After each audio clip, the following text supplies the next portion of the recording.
Hello everyone. In this video, I will show you how to fix the Windows cannot verify digital signature Denuvo error.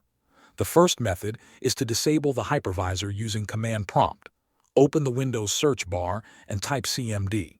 Right-click on command prompt and select Run as administrator. In the window, type this command as it is shown and press Enter. After the command is completed, restart your computer. If the problem is still there, you can disable Hyper-V through Windows Features. Go to the Windows search bar and type Turn Windows Feature on or off and press Enter. In the Windows Features window, scroll down and find Hyper-V. Uncheck Hyper-V and all of its subcomponents. Click OK and wait for Windows to apply the changes. Restart your PC after the process is finished. You should also disable memory integrity. Open the Windows search bar and type Core Isolation, then press Enter. Click on Core Isolation Details.